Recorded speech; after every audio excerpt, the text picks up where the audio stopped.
I don't know. You texted me earlier on thinking that the Kurt Angle stuff, you thought it was like a retirement, the swan song from. Do you really think they're going to retire Kurt? Look, don't get me wrong. It wouldn't surprise me if that's the way they chose to retire him. But do you think they're going to retire him now when they need him? Like, they need him like that. I don't think so, because unless he's actually seriously injured now, he's been training to have a comeback for, and that's the whole reason this whole vacation thing for the last few months. It's just he's been training to get back into the ring for like you were talking about last week, having one more little run. I'm not sure how big or how cool or what it'd be. Maybe it wouldn't be at more than a Survivor Series thing, but he's been training to do that for a good bit now, and for some reason, probably because it's age and multitude of injuries and neck injuries and stuff like that. Yeah, he's obviously only about 15% of Kurt Angle in his prime, isn't he? He's so slow, he's so mechanical. The man looks like he has awful hardship even walking, without kind of hunching over a bit. So I think it's crazy to still doubt. I think he's 49 or almost 50, I'm not sure.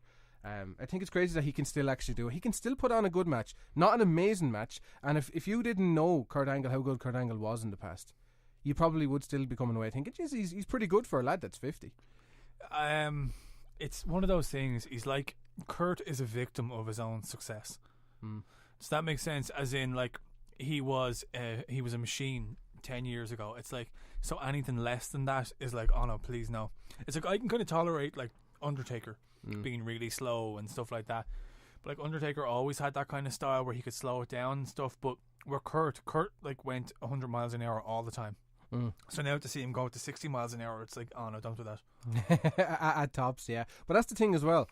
If he hadn't have went to TNA and had that big run there for 8 or 9 years, he'd have been long retired and done by now. He'd be dead. Well, he wouldn't have been dead, but he'd have been dead. He'd have had a real good retirement match at some point, probably 3 or 4 or 5 years ago, when he was still able to put on as awesome matches as he used to. And we wouldn't have this whole thing now. See, he's only back in the company now, maybe a year and a half or so.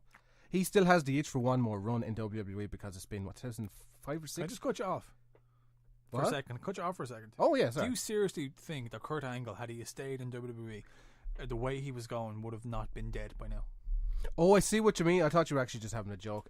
No, I'm not. I'm seriously. I'm not joking. Yeah, that is why they cut him loose. His drug issues were out of control. It's hard to tell, like around the time. That was around the time when they went PG and they were giving all sorts of people free, what's it called, rehab and stuff like that. Nah, man, you have your timeline a little bit mixed up there. That was okay. So 2006, when you look at it as a year, it was a strange year. Okay, because it was right after Eddie died. After Eddie Guerrero died in November. Jesus, we're approaching 13 years that Eddie's been gone. 12 years Tuesday. Actually, Tuesday would be Eddie's anniversary, November 13th. So 2006, there was a strange time because it was just after Eddie's death, and they had just introduced the wellness policy. That came on the back of Eddie's death. But if you fast forward to June 2007 with the Benoit tragedy, that's when everything kicked in. That's when they went PG. But that gap in there, that's when Kurt was still, the wellness policy was there, but it wasn't exactly being enforced, if that makes sense. So he slipped through the cracks. Well,